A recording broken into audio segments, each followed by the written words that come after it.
Donc réagit avec fermeté, dénonçant des accusations infondées sur les choix souverains du Burkina Faso. Que répondez-vous à ceux, notamment à Washington, qui continuent de remettre en cause la légitimité de vos partenariats actuels, notamment avec la Russie?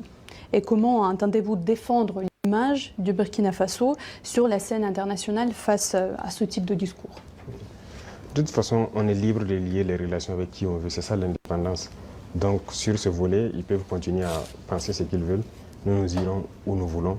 Voilà, pour peu que ce partenariat puisse être en tout cas mutuellement bénéfique pour chacune des parties.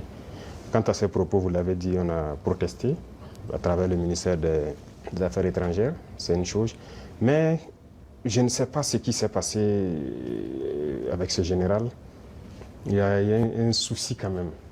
Et je souhaite peut-être qu'il fasse un mea culpa, si on l'a envoyé, qu'il comprenne que ce n'est pas la bonne mission. Si on l'a trompé, qu'il le dise publiquement, ou si on devant le Sénat qu'il s'est trompé. Ou aussi si c'est une mauvaise intention, eh bien, nous allons l'affronter comme il le faut, parce que tout ce qu'il a dit, c'est du mensonge. Et c'est très vilain de voir un adulte mentir, de voir un adulte officier général d'une grande armée mentir, c'est très grave. D'abord, il a parlé de l'or du Burkina qui sert à ce que nous on utilise pour se protéger et tout. D'abord, c'est l'or du Burkina, ce n'est pas son or. Ça, c'est la première des choses. En quoi ça le regarde? Ça ne le regarde en rien. C'est le Burkina, c'est l'or du Burkina, ça ne le regarde pas. Deuxième chose, il ment.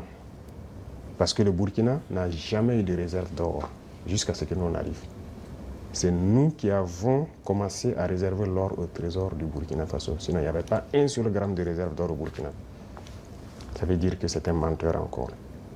L'autre chose, quand il dit qu'on utilise pour se protéger et tout, on est libre. Si le peuple a décidé qu'on le gouverne, nous avons le devoir de nous protéger. Donc on est libre. En quoi ça le regarde?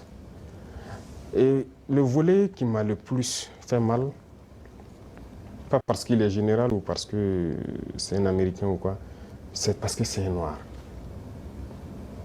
Et ça fait très mal de voir qu'on utilise un noir pour combattre un noir. Et ça n'a pas commencé maintenant. Il faut que ça s'arrête. Voilà, c'est très dangereux. Même la Libye, qui a détruit la Libye, on a encore utilisé un noir. Dans les films, dans le temps, chez les Américains, les Noirs jouaient toujours le mauvais rôle. Mais on s'est dit c'est dans le film. Mais pourquoi les Noirs doivent continuer à jouer le mauvais rôle? Et je pense que s'il a entendu cette interview, il doit se regarder dans un miroir, avoir honte, sortir, dire que bon, on m'a fait un faux rapport, je regrette. Il doit le dire publiquement. Si c'est un faux rapport, on l'a fait. Parce que c'est possible. C'est possible qu'on l'ait fait un faux rapport, qu'il sorte dire, parce que vous avez suivi, quand je prends notre voisin, encore, comme je dis entre nous noirs, le ministre de la Défense ivoirien, qui se promène, aller en Turquie, voir le ministre de la Défense turc et lui dit qu'il ne va nous vendre des armes. Vous voyez comment ça fait mal. Quand c'est un noir qui se comporte comme ça fait très mal. Est-ce qu'on a fait un faux rapport? Qu'il sorte de démentir. Si on l'a envoyé pour créer un problème au Burkina, comme ils ont l'habitude de le faire, eh bien, on va s'apprêter, on va les attendre. Parce qu'il faut que ça s'arrête maintenant. La race noire ne doit pas être utilisée pour combattre les noirs. Et chaque fois, c'est la même chose, c'est la même chose. Et c'est ce que nous déplorons. Et ça nous a fait beaucoup mal de voir que c'est un noir qui tient ces propos. C'est vrai qu'ils peuvent le regretter, par plusieurs canaux, ils essaient de se rattraper. Mais non, ça a été dit publiquement, il faut se rattraper publiquement. Voilà, nous, c'est comme ça. Nous ne sommes plus dans l'hypocrisie diplomatique, comme on aime le dire. Dire des choses haut et fort, et venir en bas dire non, on s'excuse, on n'a pas quoi. Il faut le dire publiquement. Donc je les invite à se rattraper, à le dire publiquement, parce que la jeunesse africaine a compris, la jeunesse noire dans le monde entier a compris. Cette manipulation ne passe plus. Voilà, ça a toujours été le cas, utiliser des faux alibis pour espérer atteindre d'autres objectifs. Ça ne passe plus. Donc c'est regrettable, mais le Burkina reste dans sa lignée. Nous continuerons à nous développer. Et il a oublié de dire tout ce que nous faisons pour le Burkina. Ce que nous faisons, aucun régime ne l'a réalisé. Voilà, le développement socio-économique du Burkina, qui a fait voilà, nous sommes en train de construire beaucoup de centres de santé, équiper en appareillage les examens médicaux et baisser les coûts des examens médicaux. Quel régime a fait pareil? Personne. Nous sommes en train d'agir sur l'agriculture, labourer gratuitement les champs des paysans, notre production a augmenté et tout. Qui l'a fait? Personne. L'armée que nous sommes en train de créer, d'une nouvelle armée, l'armée burkinabé n'a jamais été autant fournie en effectifs, en équipement que maintenant. Qui l'a fait? Aucun régime. En matière d'emploi, aucun régime n'a créé autant d'emplois que nous l'avons fait. L'industrialisation. Peut-être que c'est ça qui les fait mal, qu'ils veulent arrêter, et il faut inventer des mensonges. En tout cas, je les invite à revoir leur copie. Voilà, c'est ce que je peux dire. C'était un gros mensonge et c'est regrettable. Voilà. Votre Excellence, ce soir, vous rencontrez le président Poutine. Pourriez-vous peut-être partager avec nous quel sujet envisagez-vous d'aborder? Peut-être quels accords seront-ils sur la table de négociation? C'est la coopération, en gros, que nous allons aborder. Voilà. Et aussi, comme je dis, la coopération, nous sommes en train d'aller sur le volet vraiment, certes défense-sécurité qui est d'office là, mais aussi le volet éducation. Voilà, pour former beaucoup de jeunes burkinabés, déjà des gens qui ont du talent, qui ont des génies, mais aussi former d'autres qui sont très bien sur le volet académique, aux sciences. Et ce sont les sciences qui permettent de développer un pays. Voilà, donc il y a tous ces volets, toutes ces questions qui seront sur la table. Mais aussi, il y a la géopolitique qui est en pleine mutation. Tous les jours, il y a du changement. Et je pense que, comme je dis, nous avons les mêmes perspectives.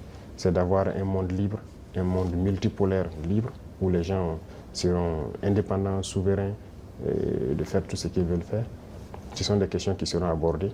Voilà, et aussi, principalement, notre espace avec notre situation particulière au Sahel, éventuellement, que nous allons aborder. Merci beaucoup pour votre réponse. C'est qu'aujourd'hui, le Burkina Faso sont dans le même combat.